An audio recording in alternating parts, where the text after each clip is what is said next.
நீதிமொழிகள் அதிகாரம் 24. பொல்லாத மனுஷர் மேல் பொறாமை கொள்ளாதே, அவர்களோடே இருக்கவும் விரும்பாதே.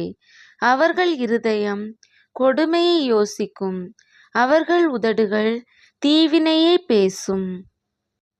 வீடு ஞானத்தினாலே கட்டப்பட்டு விவேகத்தினாலே நிலைநிறுத்தப்படும். அறிவினாலே அறைகளில் அருமையும் இனிமையுமான சகலவித பொருட்களும் நிறைந்திருக்கும். ஞானமுள்ளவன் பலமுள்ளவன், அறிவுள்ளவன் தன் வல்லமையை அதிகரிக்க பண்ணுகிறான். நல் யோசனை செய்து யுத்தம் பண்ணு, ஆலோசனைக்காரர் அநேகரால் ஜெயம் கிடைக்கும். மூடனுக்கு ஞானம் எட்டாத உயரமாயிருக்கும், அவன் நியாயஸ்தலத்தில் தன் வாயைத் திறவான். தீவினை செய்ய உபாயம் செய்கிறவன் துஷ்டன் எண்ணப்படுவான். தீய நோக்கம் பாவமாம், பரியாசக்காரன் மனுஷருக்கு அருவருப்பானவன். ஆபத்து காலத்தில் நீ சோர்ந்து போவாயானால் உன் பெலன் குறுகினது. மரணத்துக்கு ஒப்புவிக்கப்பட்டவர்களையும் கொலையுண்ண போகிறவர்களையும் விடுவிக்க கூடுமானால் விடுவி.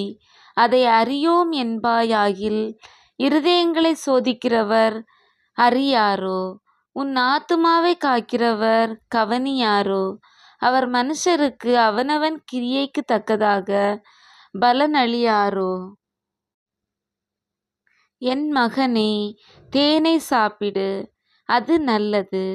கூட்டிலிருந்து ஒழுகும் தேன் உன் வாய்க்கு இன்பமாயிருக்கும்.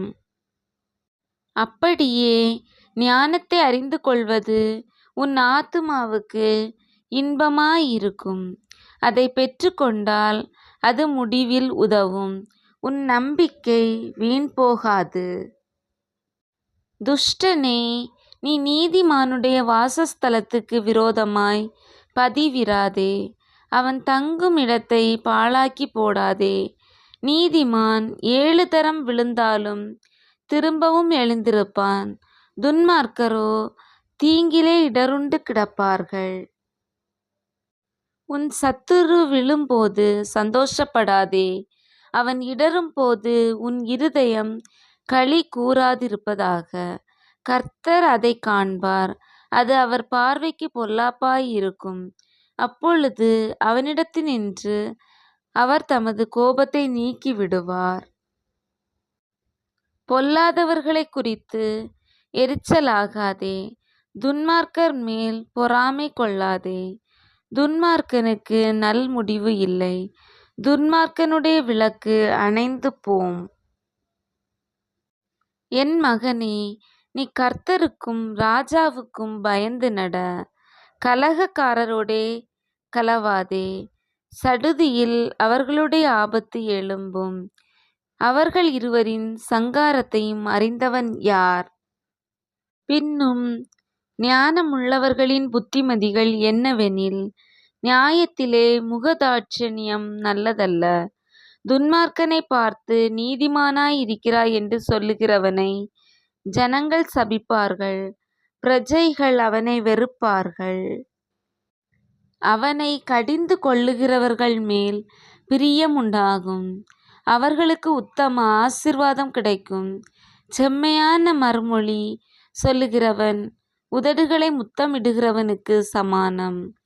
வெளியில் உன் வேலையை எத்தனப்படுத்தி வயலில் அதை ஒழுங்காக்கி பின்பு உன் வீட்டை கட்டு. நியாயமின்றி பிறனுக்கு விரோதமாய் சாட்சியாக ஏற்படாதே, உன் உதடுகளினால் வஞ்சகம் பேசாதே. அவன் எனக்கு செய்த பிரகாரம் நானும் அவனுக்கு செய்வேன், அவன் செய்த செய்கைக்கு தக்கதாக நானும் அவனுக்கு சரி கட்டுவேன் என்று நீ சொல்லாதே. சோம்பேறியின் வயலையும் மதியீனனுடைய திராட்சை தோட்டத்தையும் கடந்து போனேன். இதோ அதெல்லாம் முள்ளுக்காடாயிருந்தது, நிலத்தின் முகத்தை காஞ்சொறி மூடினது, அதன் கற்சுவர் இடிந்து கிடந்தது. அதை கண்டு சிந்தனை பண்ணினேன். அதை நோக்கி புத்தியடைந்தேன். இன்னும் கொஞ்சம் உறங்கட்டும், இன்னும் கொஞ்சம் கைமுடக்கிக் கொண்டு நித்திரை செய்யட்டும் என்பாயோ? உன் தரித்திரம் வழிப்போக்கனைப் போலும், உன் வறுமை ஆயுதமணிந்தவனைப் போலும் வரும்.